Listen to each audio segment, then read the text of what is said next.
What is good, YouTube? This your boy Aaron. It's Brian. This is the Courtside View Podcast, and we are back today, and we are discussing one of the most shocking NBA trade deadlines in the history of the NBA. And, wow, I gave my immediate reaction to the trade days ago. I'm talking about the Lakers with Luka, with the Mavericks, with Anthony Davis. And then something else happened. It seemed like a bomb went off, an atomic bomb, and then all of a sudden, all the other teams, they were just throwing missiles.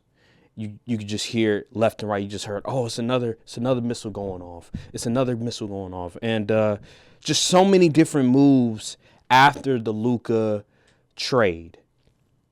First off, your immediate reaction to the trade. What were you doing? Where were you at? And how did you feel after seeing the notification on your phone? I couldn't believe what I was seeing. It's Saturday. It's a Saturday night, going into a Sunday morning. I'm laying in bed. I dozed off. Woke up at around 2 a.m. Let me check my phone. I'm like, okay, I got my notification scrolling. I saw an ESPN notification. I said, hold on, let me get my glasses. I'm like, there's no way. And then I said, Luka to the. I said, am I getting pranked? Because I was like, that being the first thing you see off the wake up is insane. I'm like, what is going on? I'm checking the group chat, I'm checking Twitter. I said, what has happened while I went to sleep? I said, this is insane to me. I really couldn't believe the Mavericks did that. Like, I don't see a singular reason why that was something they should do. It was just baffling to me. It was so fake.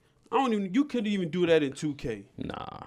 You would have to at least give up Austin Reeves and AD to get Luka. But they only gave up AD in the first round pick in Max Christie. What's Nico Harrison, buddy? Good thing you hired that armed security because, if this was any other unhinged city, they would have been on your doorstep with it. I mean, they kind of alluding to that maybe being a possibility because they said you can't sit in the same section you were before. They saying he not going to be in the same section during the games. Be in the same section. Yeah. He shouldn't even show his face around that city because what he did was one of the worst things we've seen from a Dallas sports team in the history of sports. Even Jerry Jones wouldn't do something like that. And we all know he's terrible. That is insane to me. I genuinely think I don't want to be tinfoil hat. There has to be some collusion going on. Adam Silver made the call and said, listen, the Raiders is down. People don't care about the All-Star. We need you to trade for Luka. The powers that be forced this trade. I'm staying on that because I cannot think someone would be so stupid enough to make this trade in good faith. Like, I just can't believe it. New ownership. Don't know much about basketball. It's a possibility that the ownership was just tired of Luka. They looked at him and said, hey, he's out of shape. He's not playing. Why should we invest $360 million to a dude that's always out of shape?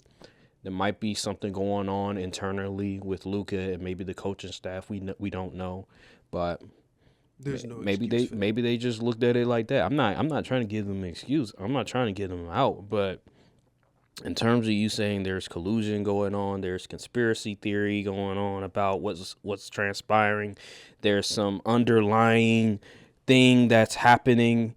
It's not just surface level. There's more to it than just, oh, he's out of shape. Some of these owners are just dumb. That is true. Like, they're really dumb. The Orlando Magic, over 20 years ago, Shaquille O'Neal was on the Orlando Magic. He was a free agent, and the Orlando Magic elected that they don't want to pay him $100 million. They said he's not worth over $100 million. And Jerry West said, okay, we'll give him that money.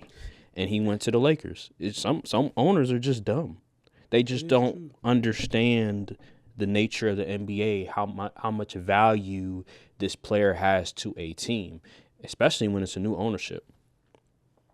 So then they shouldn't be owning the team, because that is ridiculous. You don't trade a franchise cornerstone like Luka. No, you don't. He's supposed to be a Maverick for life. He should, yeah.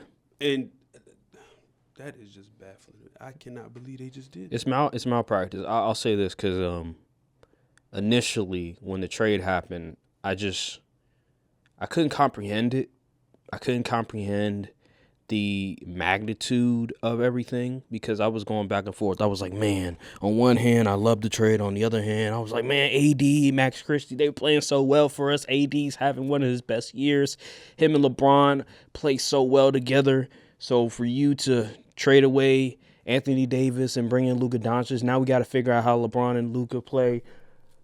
But after further thinking, after taking another day to assess the situation, I came to the conclusion that this is a home run.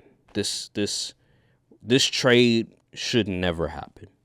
You do not, like Brian said, you should not give up your franchise guy, a top 3 player in the NBA, entering his prime. He's 25 years old.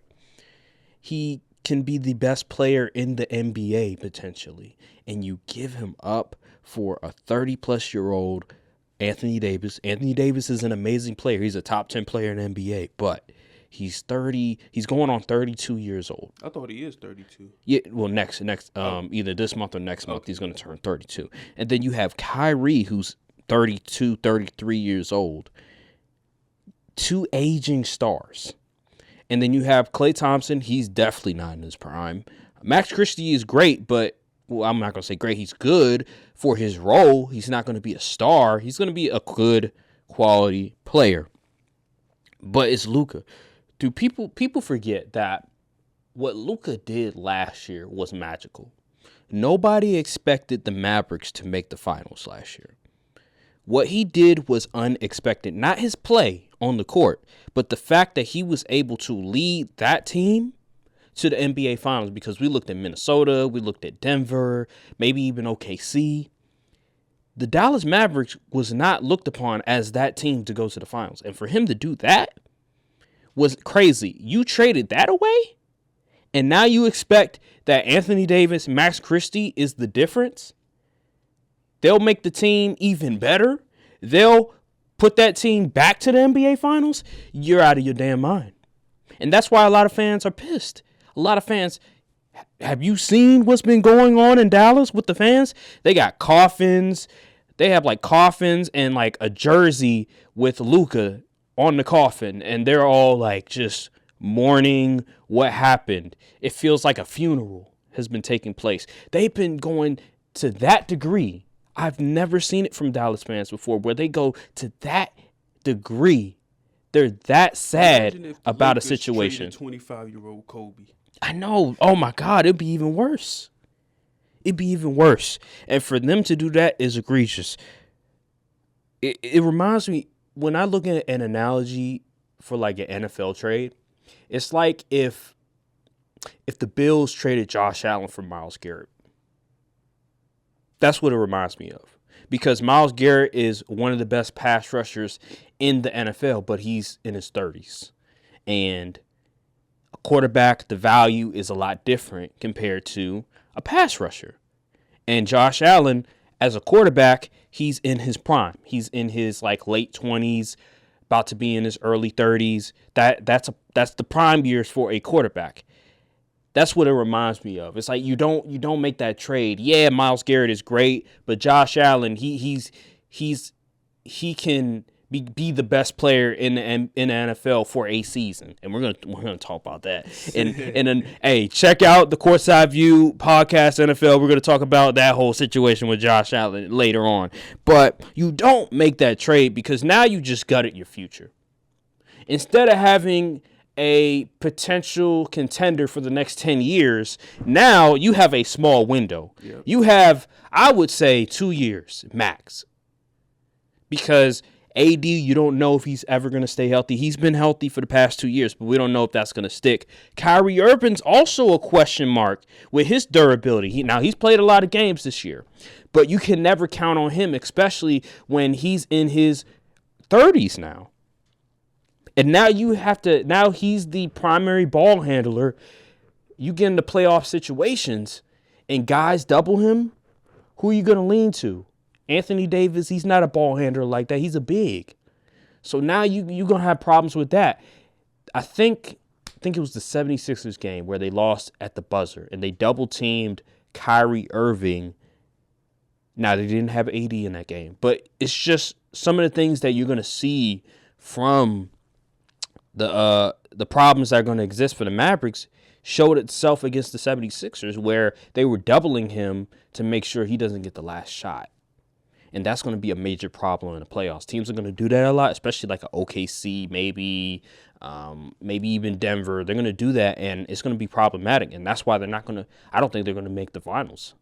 Of course not. I don't think they're the second best team. I don't think they're the first best team. I'm seeing folks talk about – I'm seeing Stephen A. I'm seeing other people say, oh, the Mavericks are now the top team in the West. In what world? Do people not understand? People don't understand the value of Luka. I feel like we keep there's certain times where we just underrate players and how much impact they had for a team. In this instance, it seems like whenever a player gets traded to the Lakers, we tend to undervalue how good they were for that team, that they were on the previous team. Luka was the team. Luka, he was the driving engine of that team. And to take that away, it's going to be a drop-off. And for people to just think otherwise, I don't know. You need to get your basketball card taken away. Because they're not better than OKC. No. They're not better than Denver. I still don't think any team is better than OKC in the West. They're not better than OKC. They're not better than Denver. A legitimate argument can be had. They're the third or fourth best team, but they're not better than those two teams. I'm sorry. So I got a question for you. Do you think this move makes you guys a contender right now? Or is this more of a future? So life after Braun. So if we're just isolating the Luka Doncic move, no. But the other trade we made potentially makes us a contender if that guy stays healthy, because he's been on the injury list for the past 3 years. Whenever he plays, he's been great, but he's always been on the injury list. Mark Williams, we can transition to Mark Williams. The Lakers acquired Mark Williams. I didn't know who he was. I seen his face before. I just didn't know who he was, and I didn't know how good he was. I was like, who the fuck is Mark Williams? I was looking up his stats. My cousin was telling me, nah, he's actually pretty decent. I was looking up his stats, and I saw 16 and 10, 59% from the field. I'm like, hold on, wait a minute. Whoa, wait a minute. Because I was thinking, okay, they go after Miles Turner, they go after Nick Claxton, they go after Walker Kessler. So when they got Mark Williams, I'm like, who the hell? Why would we give up Dalton Connect and Cam Reddish in a first-round pick for this guy? And he's very talented, especially with LaMelo Ball. LaMelo Ball, him and LaMelo was really cooking. They really had a good chemistry. So I just, I'm imagining. I'm like, him with LeBron, him with Luka, I can only imagine how that would look like if he was doing this with LaMelo Ball. I like the move. It's a risk, but I think it's a risk taken considering his age. He's 23 years old, which is great. Luka's 25. He's 23. He's not going to cost a whole lot. So I like the move. I think that puts us in the contender realm in the West now. I don't think we're better than OKC. But after OKC, if Luka and LeBron are able to figure things out, I like our chances a lot. That's what I'm really trying to see, how Luka Ball and Bron Ball will mesh together. Right. Because Luka likes to have the ball in his hand a lot, and LeBron, he says he wants to play off ball, but when has LeBron ever played primarily off ball in his career? No doubt, you're right. You're right about that. How is that going to work? But, hey, look at Luka and Kyrie. They figured it out. Kyrie, he likes to dominate the ball a lot. They figured it out. LeBron, he's had various teammates, to D-Wade, to Kyrie Irving, then to Anthony Davis, and he figured it out. The one person he couldn't figure it out with, because he significantly declined when he went to the Lakers, is Russell Westbrook.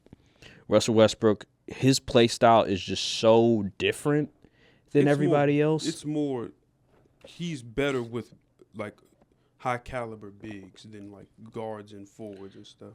Because him and Jokic is working. It's working. But with Russ, yeah, he dominates the ball a lot. He can't really shoot the three. He's not really much of a shooter. His jump shot has really dropped ever since his days with OKC. So it was just a bad fit overall. And then we wanted him to be the number 3 for us, not the number 2. It was going to be a difficult task to try to get that together. So with Luka, he's going to be the number 1. LeBron's going to be the number 2. I think it's, in terms of play style, yeah, it's going to be a bit difficult, but the pecking order is going to be a lot more comfortable for LeBron and Luka, because Luka, we know he's the best player on the team. We know he's the young guy. He's the best player on the team. LeBron, he could take a back seat now. With Russell Westbrook, he was in his mid-30s. He was not in his prime anymore, but he still feels like he's that guy. So you're going to bump heads on that. With Luka, we all know Luka, where he is right now. So we'll see. I think they'll figure it out. I think I think defensively is where my question mark with Luka. I think with Austin Reeves, you have to put him on the bench. I would put him as like the 6th man. Yeah. And I would have, obviously, with the additions of Dorian Finney-Smith, which is great because he's played with Luka before, and he's been tremendous for us. Him, I don't know what we're going to do with Roy, but obviously Mark Williams is going to start. You have LeBron. Been traded. Oh, Roy? Mm-hmm. I know, but hey, we couldn't find a way to get him out of there. So, yeah, we'll see, man. I'm excited. Monday, it seems like that's the expected date for Luka finally making his first appearance with the Lakers. So I can't wait against the Utah Jazz, which is a horrible team. I think that's a great game to get your first game with the Lakers. So all right, we'll see about that. But other trades. So after that, immediately after that, we have the Spurs. Finally, we saw this coming. The Spurs, the Kings, they made a trade for De'Aaron Fox. There was actually, I think it was either a 4 or 5. It was a bunch of teams trading together in like a big package, because it was a 3-team trade. It was the Bulls, Spurs, Kings, Zach LaVine. He went to the Kings. De'Aaron Fox, we all know, went to the Spurs. I think should be more people, but those are the big names. And the Kings got a lot back. They got 3 first-round picks. They got a bunch of second-round picks back. But yeah, man. How did you feel about that trade? I like the move for San Antonio getting De'Aaron Fox, and the big thing is they got to keep a lot of dudes that people suspected would be in the trade, like Stephon. Is it Steven or Stephon? Stephon Castle. So I mean, hey, that's great. That's great for the Spurs and the development. Now they just gotta develop these players, and then they could really get the Wemby thing going. But as far as the Kings, the whole reason DeMar left the Bulls was because of the Zach LaVine DeMar type of dynamic. Yep. And now you just pair them back up again. And then the Bulls, I don't even know who the Bulls got in return. They got a bunch of Jags: Zach Collins, Kevin Huerter, Trey Jones, a first-round pick from the Spurs, and yeah, that's it. That's all they got back. So pretty much they're blowing it up. Yeah, I mean, I like it for the Spurs. I mean, the Kings is just the Kings. I mean, I guess. I mean, that they were winning games a little bit, and then they just said, De'Aaron Fox wants to leave, we'll send him out, send him on his way. I don't think much will change for them. But I really like the move for the Spurs. I really do. De'Aaron Fox is a great player. There's a lot of backlash going towards the Kings, but if you look at the amount of picks that they got back and the picks that they got from, what's the backlash for? So one, getting Zach LaVine. It's like, why get Zach LaVine? You traded away De'Aaron Fox, Zach LaVine, similar players. Like, you're trying to tank. But I'm looking at some of these picks. They got the Hornets 2025 pick. Oh. They have the Spurs 2027. Now, I think the Spurs are going to be good by then. 2031 Timberwolves pick. You never know with Anthony Edwards. He might be gone by then. The Timberwolves might be bad. And then they got 3 second round picks. And I've seen in the past few years, second round picks have been valuable in trades. So Yeah, we got rid of we took we yeah, the like Wizards yeah. been making some moves too. Jonas Valanciunas, Kyle Kuzma. Now you bring back Chris Middleton, but we all know you brought in Marcus Smart. We turned. I think we got like mad first round picks this trade line. Will Dawkins is cooking.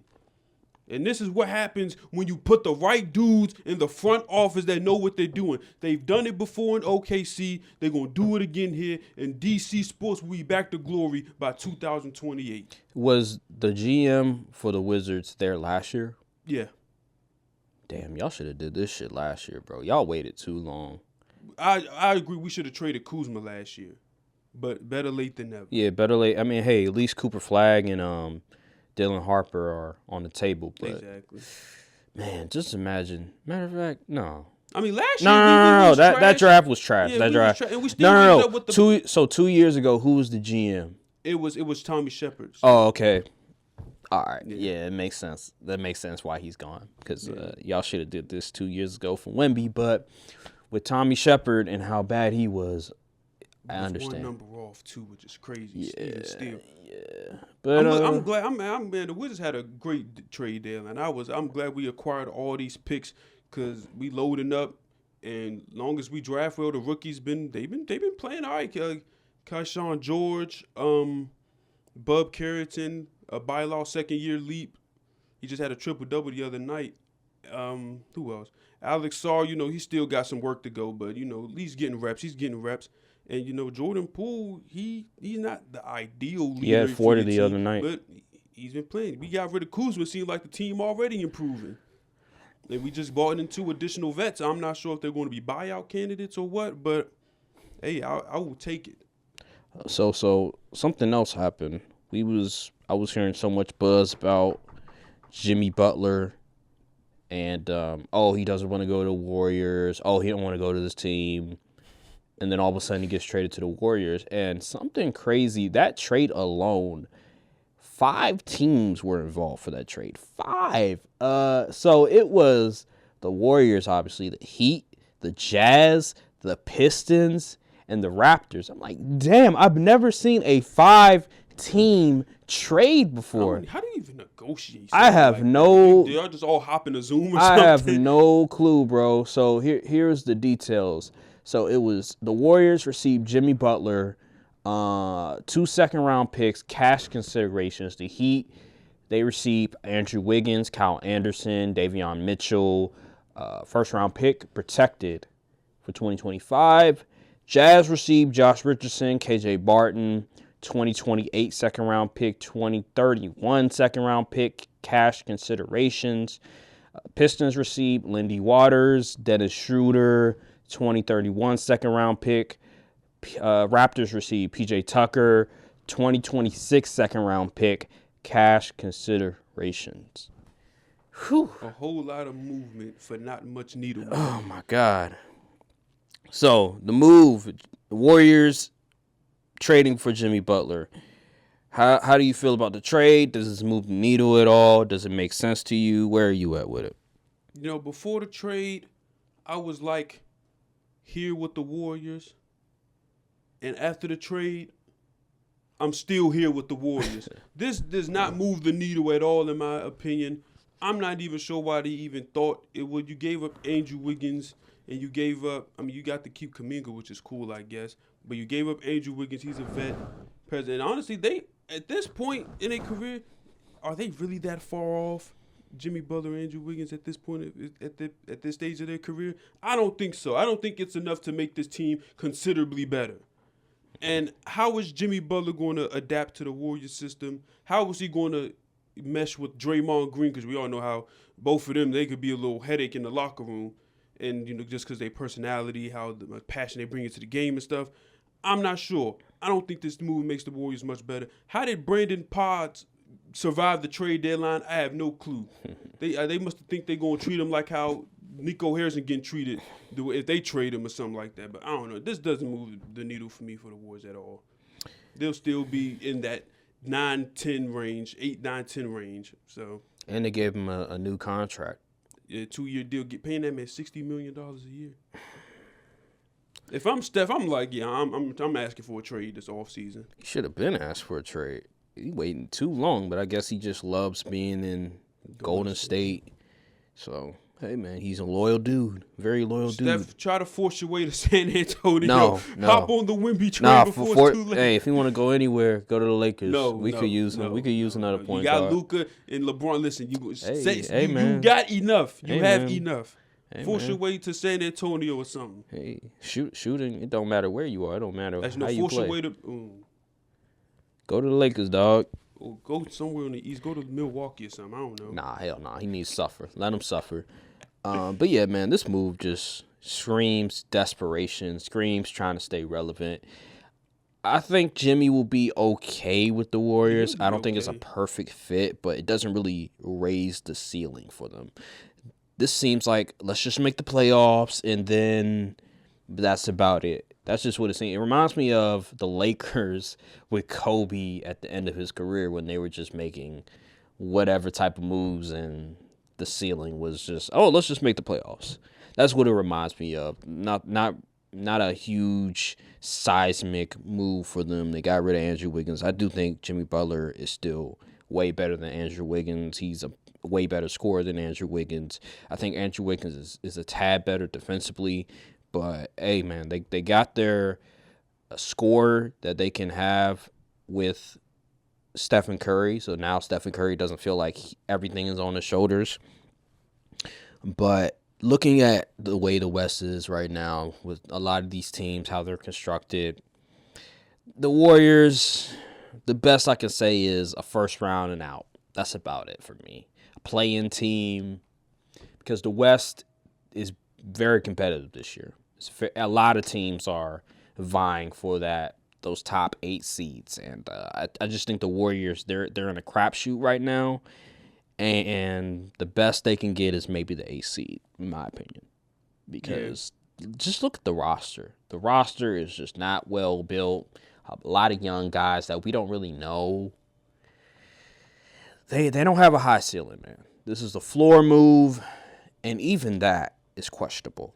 So, hey, man, it is what it is. It seems like they're gonna die with the ship, which is Stephen Curry. Stephen Curry is the ship, and they're just gonna die with it. Whatever happens afterwards, it is what it is. And that's why I'm happy that the Lakers traded for Luka, because we would have been in the same situation, because we would have died with the ship, which was Anthony Davis and LeBron. And Anthony Davis, once LeBron leaves, it's like, you not getting.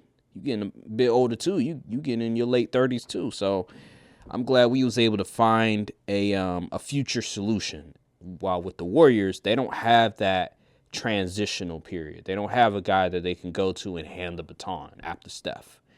That could have been LaMelo, but they went with James Wiseman. I was literally just about to bring that up too. LaMelo would have been the perfect baton guy. Like, hey LaMelo, here's the keys. Here's the keys now. So.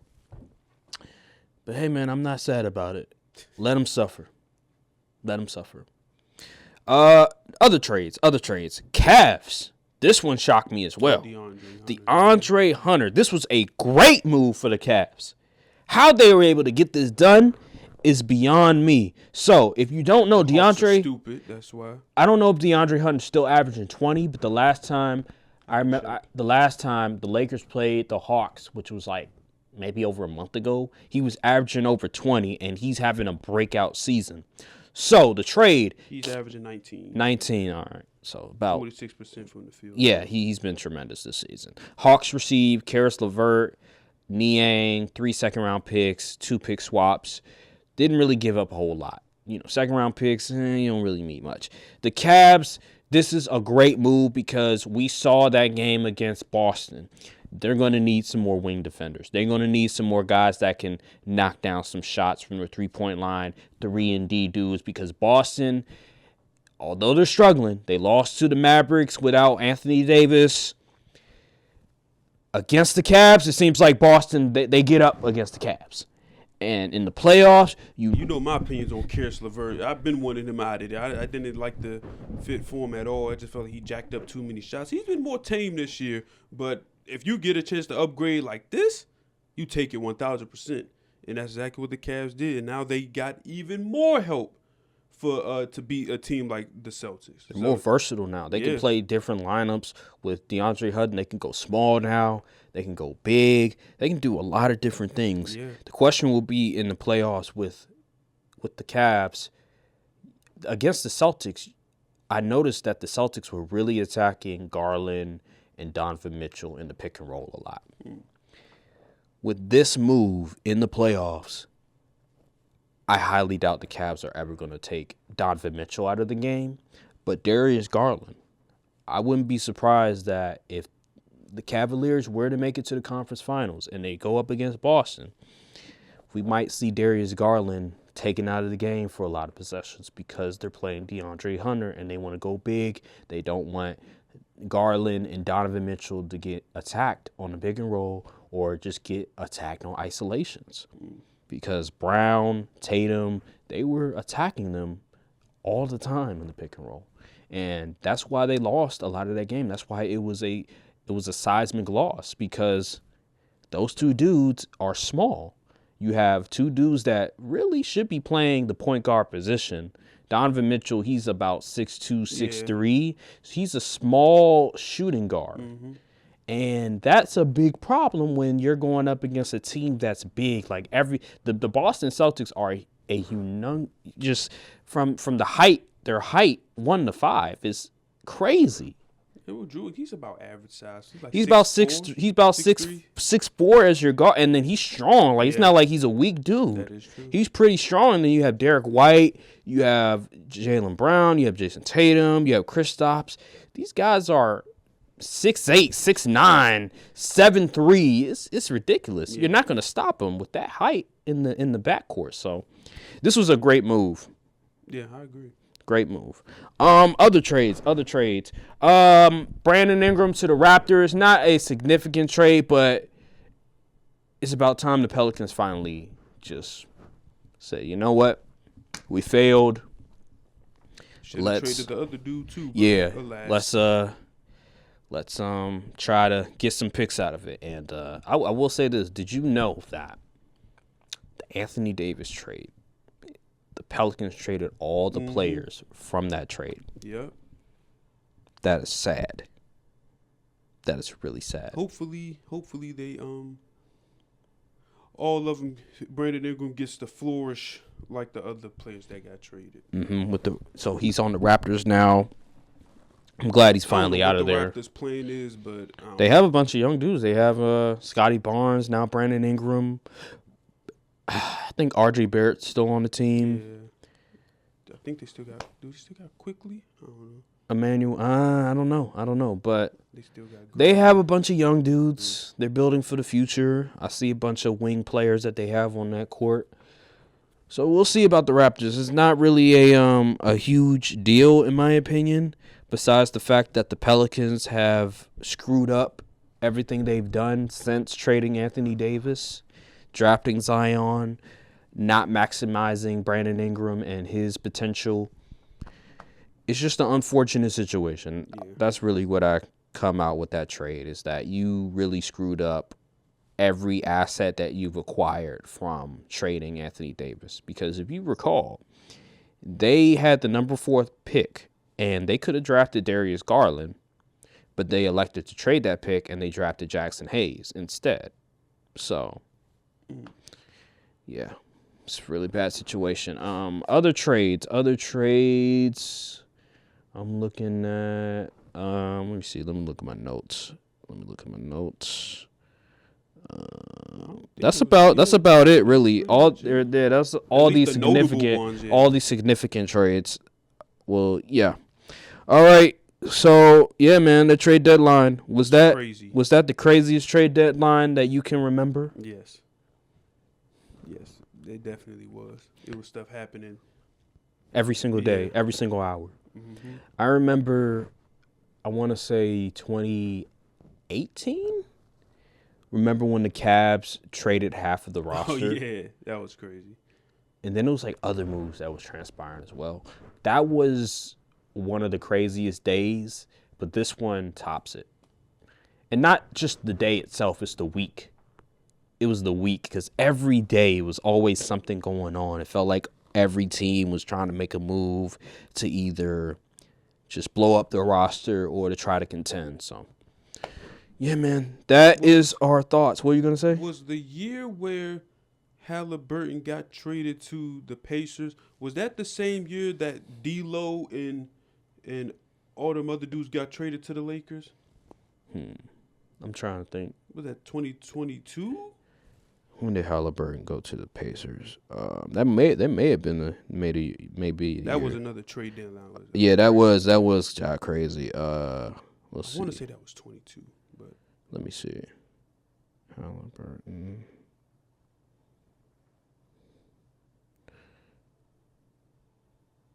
That was it was 2022. Okay, yeah. That was 2022. We made the trade in 23. That was 23? Yeah. Oh well. Yeah. Either way. But yeah, this was the most shocking trade deadline in NBA history cuz even it was so shocking that it made its way to the NFL. All of a sudden players were demanding trades in the NFL. That's how shocking it was. All right. Even Mahomes couldn't believe it. Yeah, even Mahomes couldn't believe it. All right. Transitioning to the next topic. I mean, we pretty much covered everything. That's all I really wanted to talk about. So, yeah, that's all I really wanted to talk about for right now. I bring up something right quick with a team in the NBA on the Western Conference that's starting to come together. Cool off. Oh, cool off. The Rockets. Yeah, they are. They are now the 4th seed after being the 2nd seed for pretty much all these weeks and weeks. They are now only 2 games above the Lakers as far as seeding goes. So, hey man, maybe it was a Mickey Mouse run because Jalen Green is back to playing garbage. Oh, really? Playing mediocre, and now all of a sudden they losing games. Like, come on. I mean, okay, his last game against Minnesota was pretty. Yeah, he was 9 for 22. That's not terrible. But 5 for 14, with 8 for 21 against Memphis. I don't see it with this dude. I'm sorry. And this was also a thought I had. Has the G League really developed any player? Has any player went from the G League to the NBA and actually got developed? I think it's low-key a useless. If you're talking about the players that came out of high school and went directly to the G League? Ignite, I don't really count. I mean, even still, okay, you got, Scoot and Jalen Green. Who else? Yeah, if you're talking about the players that directly went to the G League after high school, I can't think of any. It's not really. I low-key think it's a useless developmental league because when have a dude get called up from the G League and solidified his spot in the league? I'm pretty sure there have been a few. There have been players that came out of college, first year, maybe second years, and then they get drafted to the league, and then the teams put them in a G League system, so they have 2-way contracts, and that's worked out for a lot of players. But in terms of players that directly came out of high school to go to the G League for a year and then came to the league, it hasn't really worked out. I'm glad they got rid of Ignite. That was stupid. It was. Just go to college and get paid. Well, I talked about this in How to Save the NBA, the fact that they need to change eligibility to 2 years for college players. So I've really talked about that. I just think, and then also promoting college basketball as well. That whole thing. Link will be in the description. Go check it out. But that whole G League system was atrocious from top to bottom. We really overrate just how good the G League is. I think it's a lot worse than what people want to say it is. The talent discrepancy is still huge. It's a huge gap from the NBA to pro ball to the actual NBA. Right. I would rather, honestly, I think maybe overseas is probably better in certain instances than the G League. You're playing against grown men that's really been pros for years and years. And you ain't really getting much development from you. Bronny is putting up 20 in the G League games and is getting to the real games and put in 5 points is his career high. I mean, yeah, I don't think the G League is a good measurement. If you're playing well in the G League, that's expected. your second round, your first round pick. That's expected. I don't think it's a huge. Yeah, you can still get some development, like get your confidence up, but in terms of the competition level, it's just not there. No. But yeah, man, that's all I really wanted to talk about. I just wanted to react to the trade deadline. We're gonna see later in the months how everything materializes, how the pecking order shapes up. We still really don't know. Luka, LeBron, Mark Williams, that whole situation. How will the team look? The Lakers have been balling. They have been playing out of their minds this past month. We'll see how Luka and LeBron meshes on Monday, and then I'll give y'all my reaction to that. I can't wait. It's going to be one of the most anticipated games that I've ever watched. So, all right. That'll do it for this episode of the Courtside View Podcast. Make sure to like, subscribe, comment down below, hit the notification bell, follow the socials, and we'll see you all on the next episode of the Courtside View Podcast. Thank you guys for watching, and peace. Salute. Just let me be me.